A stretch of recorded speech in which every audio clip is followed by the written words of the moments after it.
dele. Por isso, Salomão é colocado aqui no contexto entre demônios. Esse expulsa demônios pelo poder de Belzebu, maioral de demônios. Aí Jesus usa ilustrações. A última ilustração que ele usa é a de Salomão.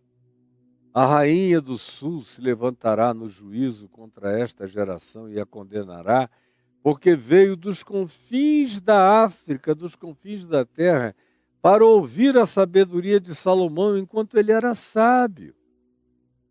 E eis aqui, quem é maior do que Salomão? É por isso que eu expulso os demônios sem conluio com o diabo. Não tem Belzebu nenhum em mim, poder satânico nenhum em mim. Vocês respeitam tanto Salomão, e Salomão foi um dos maiores feiticeiros da história de vocês. Eis aqui quem é maior do que Salomão. Aquele acerca de quem o Pai diz: eis o meu filho amado em quem eu tenho todo o meu prazer. Eis aqui aquele sobre quem o Pai repousou o seu espírito. Eis aqui aquele que cura sem barganha, sem troca, sem negociação, sem tomar lá da cá, por pura misericórdia, bondade e graça, sem rito, sem mandar ninguém fazer nenhum tipo de sequência ritual, para que a mecânica ritual cure o indivíduo. Não. Está aqui aquele que cura pelo olhar, cura meramente pela palavra, cura no silêncio da compaixão, cura com um abraço terno, cura com acolhimento, cura e manda para casa pacificadamente. Tira legiões de demônios do coração das pessoas e não mantém controle sobre o antigo dominado pelas forças malignas. Ao contrário, o devolve para sua própria casa. Como nós vimos exaustivamente aqui na exposição de Mateus, está tudo gravado à sua disposição, sob o título O Louco da Montanha. Sim, aqui está aquele que é maior do que Salomão. E olha como vocês tratam. Veja se tem perdão para vocês. Olhem só. Aí ele emenda isso aqui, voltando ao tema dos espíritos malignos, porque Salomão evoca a fala de Salomão, a presença de Salomão na sequência textual da fala, evoca outra vez os espíritos malignos pela razão que eu acabei de explicar. Porque para aquela geração toda ali, o maior de todos os exorcistas era Salomão. Embora eles também soubessem que Salomão praticava os seus exorcismos na forma de conluio domesticante com os espíritos malignos, com acertos, com barganhas. Não expulsava demônio de ninguém, fazia acomodações das trevas. Era isso que Salomão tinha aprendido a fazer, e nesse mistério ele era o cara mais entendido disso que se podia conhecer. O que um dia fora sabedoria de luz da mente dele se tornaram sabedoria das trevas depois de um tempo. E Jesus diz: olha, aqui está quem é maior do que Salomão. E deixa eu dizer, quem entende disso sou eu, não é Salomão. Quando um espírito imundo sai de um ser humano, que Jesus também chama em Lucas 11, sai de uma casa, ele usa também a ideia arquetípica da casa para caracterizar a habitação de espíritos no ser humano.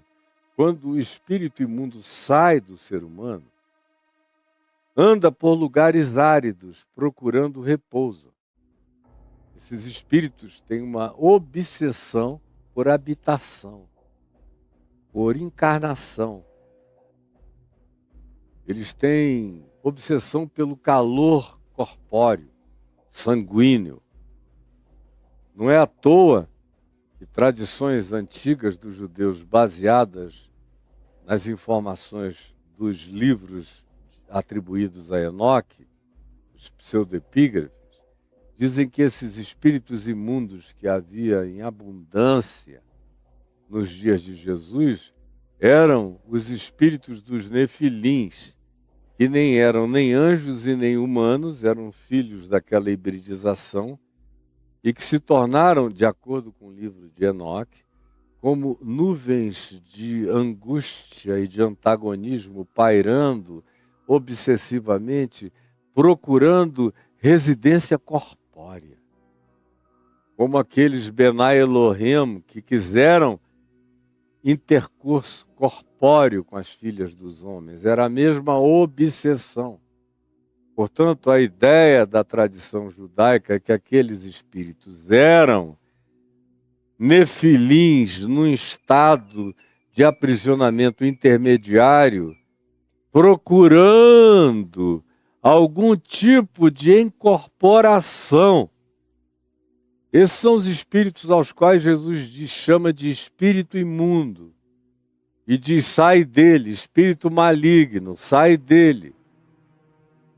Ou só maligno, ou seja lá o que seja, muitas vezes nem dá nome, só diz, sai. Não é para ficar. Mas aqui a gente aprende a razão dessa obsessão. Eles têm uma necessidade de corporificação. Essa também é a razão e a explicação pela qual, quando o louco da montanha, o gadareno, o gerazeno, como a gente já viu meses atrás aqui nessa sequência, tá tudo aí para você, viu e se viu ameaçado de ser expulso, aquela legião de demônios se viu ameaçada de ser expulsa daquele homem, gerazeno ou gadareno, como prefiram chamá-lo, eu chamo de o louco da montanha. Eles disseram, se tu nos mandas sair, permite-nos o quê? Entrar nos porcos. Porque era corpo. E hoje em dia a gente sabe que não era só corpo, com carne, com sangue. Também uma genética das mais semelhantes à genética humana. É a dos suínos. Mas alguma coisa aconteceu nos suínos que eles não suportaram a presença da legião e os suínos entraram num desespero inaguentável e correram na direção da montanha e pularam de despenhadeiro abaixo no mar da Galiléia e se afogaram. Porque esses espíritos imundos, quando saem de um homem, eles andam por lugares variados procurando um ambiente de encaixe, uma morada, um outro coração, um outro humano, uma outra mente, um outro corpo, uma outra cobertura, um outro calor corpóreo sanguíneo, uma outra sensação de habitação espaço-temporal que os tire da invisibilidade, da intangibilidade. Eles ganharam obsessão nefilímica em se tornarem corpóreos. E não encontrando, Jesus diz, ninguém, o que eles fazem? Eles procuram repouso dioturnamente e não encontrando, eles dizem, eu vou procurar aquela minha casa original, onde eu morei tanto tempo. E eles sempre voltam. Esses espíritos imundos, prestem atenção, isso é uma lição espiritual para todo mundo saber e não esquecer. Se algum dia eles tiveram um lugar de habitação, de morada mesmo, de presença, de alcova, de posse, de controle total de um ser humano, e isso acontece, e não é tão raro quanto vocês possam imaginar, e se eles são expulsos, e eles não encontram um outro lugar no qual eles possam se agasalhar, nem que seja uma manada de porcos, alguma coisa temporária, uma kitnet suína temporária, para depois escolherem um outro lugar onde haja um cérebro humano com um potencial que eles possam usar para se corporificar e atazanar a existência do indivíduo e dos demais, porque essa é a obsessão deles. Não encontrando essa alternativa, eles dizem, voltarei para minha casa de onde saí. vou ver o que está acontecendo com o Caio. Eu morei tantos anos lá dentro, deixa eu ver como é que ele está.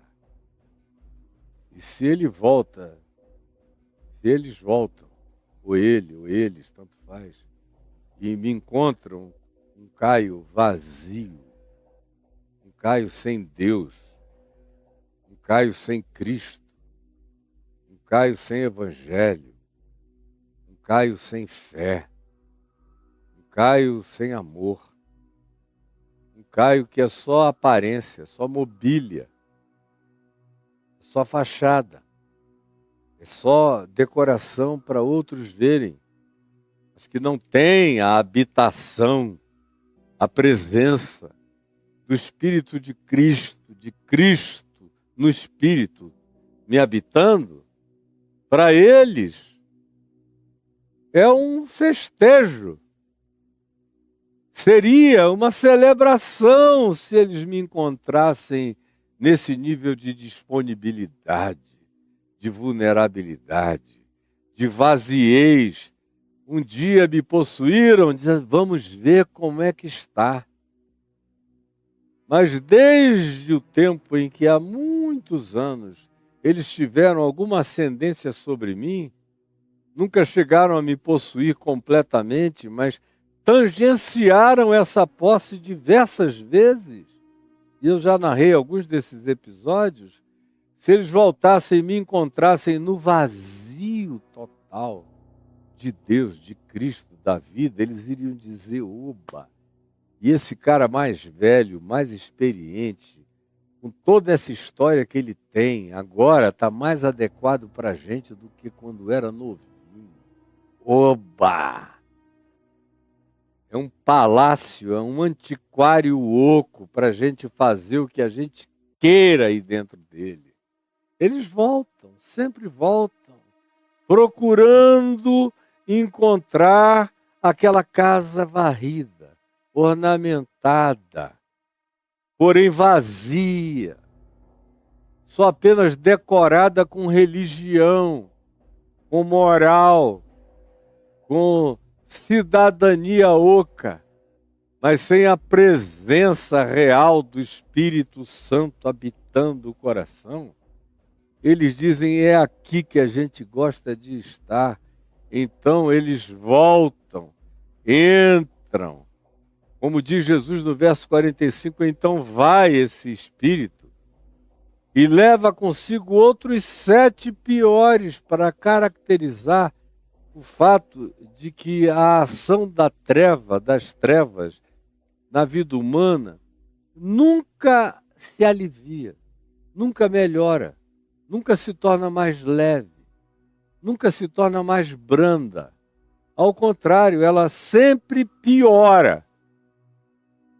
Se um dia foi horrível e você não se encheu de amor, de graça de Deus, de vida, do Espírito de Cristo, da presença, da realidade, da fé inabalável no Evangelho, da promessa de que o mais valente é aquele que mora em mim agora, o Cristo eterno, vencedor supremo, é quem me habita.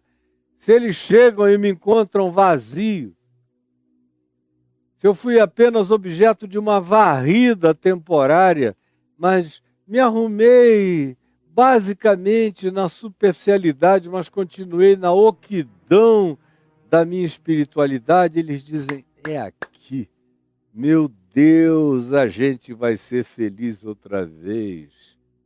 Encontramos a casa onde já habitamos e levam outros piores do que eles. Tornam aquele estado infinitamente piorado. E Jesus diz, e habitam ali, fazem morada, tomam posse. É uso capião, está vazio, não tem dono, não tem escritura, não tem o proprietário mais valente habitando essa residência espiritual que Jesus aqui transforma em metáfora de casa, mas aludindo ao interior do coração humano, que é aonde o eu, que sou um espírito, habito. Pois bem, quando eles encontram essa corporalidade disponível, com a obsessão deles de corpo, de sangue, de expressão de visibilidade, eles dizem: é aqui que a gente vai ficar, é aqui que a gente deixa de ser uma eteriedade e volta a ser uma materialidade outra vez. Então eles vão e levam consigo outros 7 espíritos piores do que eles originalmente. E entrando, habitam ali. E aí é mais difícil. Habitam ali. E esse segundo estado é muito pior do que o primeiro, é o que diz Jesus. E o último estado, esse agora, daquele ser humano, torna-se pior do que o primeiro. O primeiro já era horroroso. No caso aqui da ilustração em questão, era um homem possesso que tinha ficado cego e surdo. Jesus expulsou. Está ensinando esse homem a ocupar o seu lugar residencial espiritual, que é o seu ser, com a presença de Cristo, o mais valente. E com nada além de Cristo, que é o único que pode me dar segurança. É a habitação do Espírito de Deus em mim. É a presença do reino de Deus em mim é que fecha a porta para a malignidade.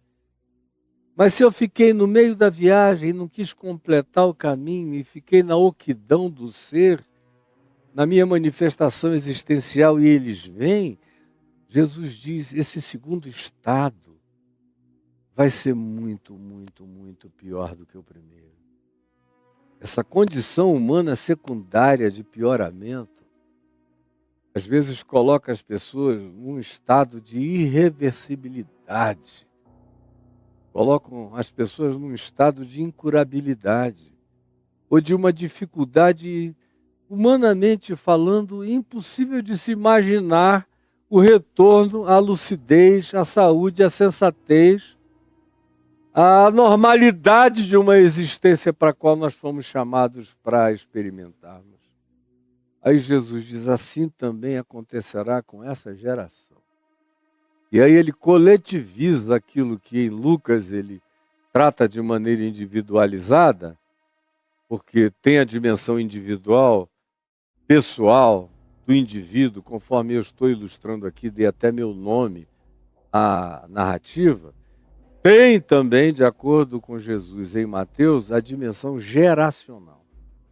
E aqui em Mateus, diferentemente de Lucas, onde ele conclui com o indivíduo, será a condição daquele indivíduo pior do que qualquer outro anterior. Aqui ele diz, essa geração está acumulando maldades, está ficando cada vez mais cheia de demônios e de diabos, cada maldade, cada acusação, cada fake news, cada blasfêmia, cada conspiração para matar, cada conluio de perversos querendo calar a voz dos santos, puros e sábios e sinceros que tentam trazer a graça de Deus para a vida humana, e eles se levantam e se insurgem querendo eliminar a gente desse tipo de atitude de bondade divina que eles odeiam.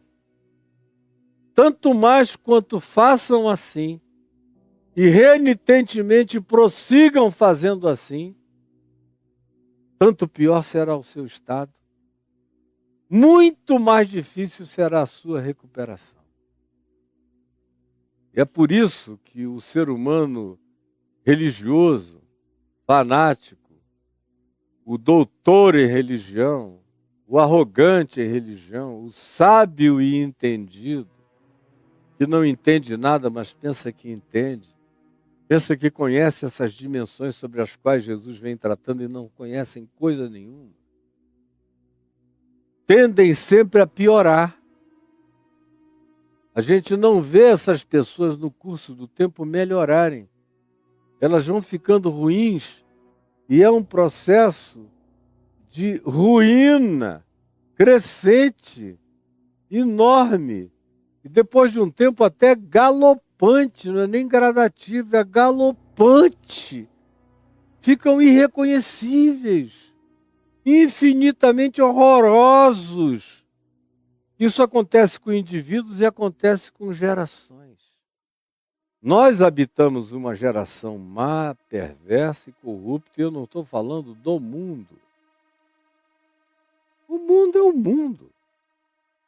Eu estou falando daquele grupo com o qual Jesus está conversando. Jesus não está conversando com os romanos, não está conversando com os bárbaros, não está conversando com os ciprianos, não está conversando com os egípcios, ele não está conversando com os árabes, nabateus, ele não está conversando com os celtas, com os bretões. Não, ele está conversando com doutores da lei, escribas e fariseus, senhores da religião judaica, doutores em Velho Testamento, biblicistas arrogantes, e que antes e sobretudo cultuavam seu próprio poder político religioso, do qual eles não querem abrir mão dos seus controles de dominação, e vão se tornando piores do que o diabo, piores do que Belzebu. Fazem qualquer negócio com as trevas e com a mentira e com o engano e com o ódio para prevalecerem contra aqueles que, andando na bondade do Evangelho, são apenas derramadores do fluxo da graça no mundo, mas que para essas pessoas são os piores antagonistas e inimigos, porque eles são filhos do diabo, e assim como o diabo odeia gente linda, boa, santa, pura, amorosa, misericordiosa, cheia de bondade, de acolhimento, de graça, e que vivem sem acepção de pessoas e sem preconceitos, esses são aqueles que os espíritos imundos odeiam. Esses seres religiosos também odeiam, porque eles são da mesma natureza. Eles carregam a mesma genética, por isso é que Jesus disse, vocês não são filhos de Abraão, lá em João 8. Ao contrário, vocês são filhos do diabo e quereis satisfazer-lhes os desejos. Ele foi homicida desde o princípio, é mentiroso, nunca se firmou na verdade. O prazer dele é inventar e criar realidades que não correspondem a nenhum fato real da existência, e vocês são os simulacros, as cópias. Vocês são a reprodução dessa malignidade. Vocês são diabos ocupando as festas de fraternidade, como disse o irmão de Jesus, Judas, na única epístola dele. São verdadeiros diabos, são rochas submersas no meio das festas de fraternidade de vocês, levando vocês a pique, sem que vocês detectem a maldade deles. É o que Jesus diz e é o que ele aplica a minha e a sua geração, a esta geração. E a esse corpo de liderança espiritual que mente com a naturalidade de Satanás e que constrói uma coletividade que vai se transformando na imagem e semelhança deles. Aí você fica pensando de que porque eles cantam para Jesus, ou usando o nome Jesus, ou levantam a mãozinha, eles estão adorando a Deus. Onde tem mentira, ódio, hipocrisia, malignidade, a vontade irada de destruir o outro, o espírito de competição, o culto à vaidade, o culto de si mesmo, a busca de controle, de domínio e de poder, quem está presente aí nunca será o Espírito Santo. Nunca será Jesus. Jesus está sempre fora desses lugares. Sempre se retira dali muito antes.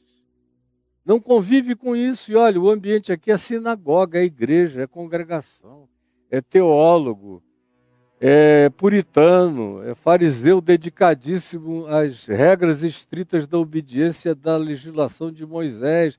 É gente desse jaez. Não são centuriões romanos, não são pessoas de nenhum outro lugar da terra, não são hindus nem indianos, não.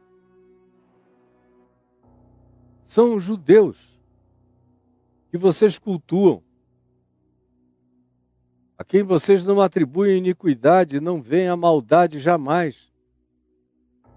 Porque vocês se tornaram idólatras dessa maldade e não veem que aquilo ali está cheio de espírito maligno, de ódio, porque aonde há ódio, aí tem o trono de Satanás, em qualquer que seja o lugar, seja na sinagoga, seja na eclésia, seja na congregação, seja onde você queira. Se um grupo se reúne em nome de Deus para odiar junto como devoção e para declarar guerra aos antagônicos ou diferentes ou distintos, ou seja lá quem seja, eles estão ocupados não pelo Espírito Santo, eles são habitados pelo Espírito das trevas. Aí eu vou dizer isso para o resto da vida, porque tão certo como eu sei que Deus vive, eu sei que o que eu estou dizendo a você é verdade concreta. É verdade concreta.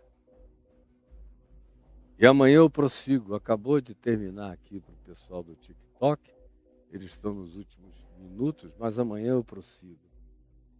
Prossigo mostrando a você como a sutileza disso tudo pode pegar um monte de gente, inclusive da casa da gente, da família da gente, do povo da gente. Mas aqui nesse momento, Jesus, eu oro, pedindo que a explicação simples, como para crianças, simples, para quem na sua simplicidade quer entender, compreender e praticar o que seja verdade em seu favor. Eu quero pedir que no dia de hoje a tua palavra, nessa pureza de exposição, sem complexificação de nenhuma natureza, tenha chegado ao coração de alguém que tenha acolhido para ficar ocupado pelo mais valente que é Cristo Jesus, hoje e para sempre. É o que eu te peço que tu faças, porque eu só conto contigo nessa luta. Eu não tenho poder para realizar o que eu entendo, mas eu entendo que aquele sobre quem eu falo está presente para realizar aquilo que em seu nome eu estou dizendo que ele faz. E que ele promete realizar na vida de todo aquele que o acolher. E que venha ele cansado e sobrecarregado e ele vai aliviar. É o que eu te imploro hoje e agora, em teu nome, Senhor.